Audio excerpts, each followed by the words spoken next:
Good day. Today another video on interesting people along the psychology history path. Today it is about José Custodio de Faria, known as Abbé Faria also. Born in 1756 in Goa, that is in India, was a Portuguese priest and early hypnotizer, following on from the work of Franz Mesmer, although they didn't call it hypnosis yet. They assumed there was one kind of magnetism or other supernatural force involved, and Faria was one of the first to doubt the theory of magnetic fluid as Mesmer proposed. He replaced it with the importance of suggestion. He also demonstrated the existence of autosuggestion, which works fully without another person, any magic items.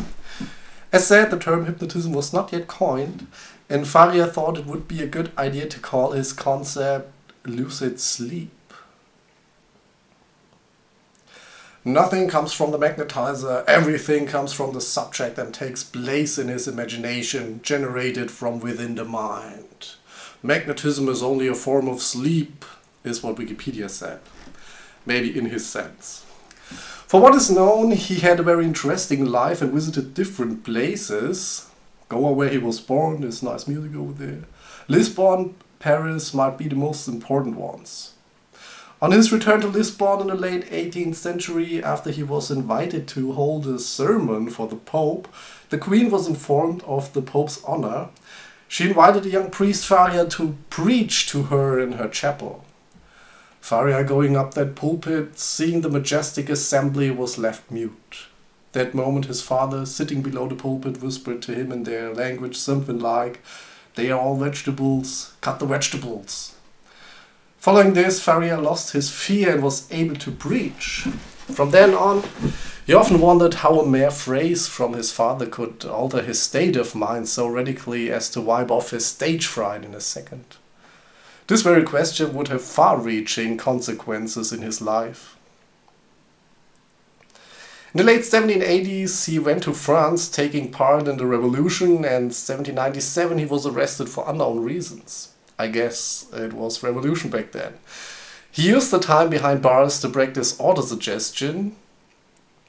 Then in the beginning of the 19th century he did hypnotic experiments and healings from 1811 to 1812. He was a professor for philosophy in France.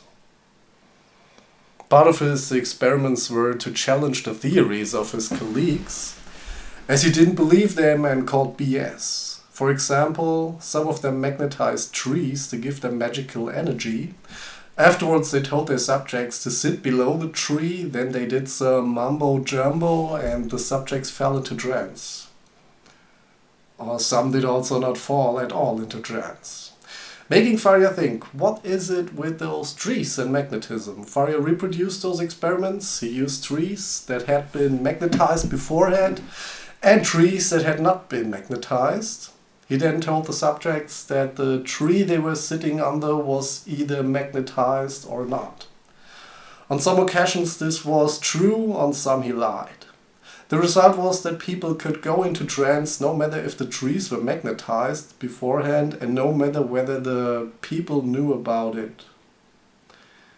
He concluded that magnetizing the tree had no influence and that the ability to go into trance was more about the mind of the individual subject reacting to suggestions. He stated that the hypnotized person is actually the one to whom hypnosis can be attributed and not the other way around. In his understanding, all people who sleep easily sweat a lot and are very suggestible are generally all prone to somnambulism or lucid sleep. Somnambulism today is sleepwalking. He first referred to the hypnotist as the concentrateur, the hypnotized person as the concentré, and the state as concentration. Closely observed the similarities between French and English, my friends, right there. In fact, he was the first to realize that there is a connection between suggestions and trance, or lucid sleep, as he called it. Abbé Faria's method was to determine if someone was suitable for lucid sleep or hypnosis first by testing the person's ability to concentrate and their suggestibility. One criterion of his was to look at the rapid eye movements behind closed eyelids, which is still a trait modern hypnotists are looking for. After selecting patients with the necessary predispositions, he seated them comfortably, asked them to close their eyes, to concentrate their attention and think about sleep. When they were calm and waiting for the command, Faria said, "Sleep," and they fell into a lucid sleep. If the first attempt was not successful, he subjected the person to a second test, sometimes even a third. After the latter, he declared them incapable of entering lucid sleep, or he used his hand as a point of fixation for the subjects if he felt that people couldn't concentrate enough on his words alone. And when the hand reached closer to their face, and sleep! He also was probably the first to work with so-called post-hypnotic suggestions. That is, when a previously hypnotized person performs actions that were suggested to them during hypnosis, even though they are already awake again. His Indian heritage allowed the hypnotist to engage with Indian mysticism and mythology, incorporating some of it into his science and experiments. Keyword right here is Oriental hypnosis. There will also be a video on this at some point.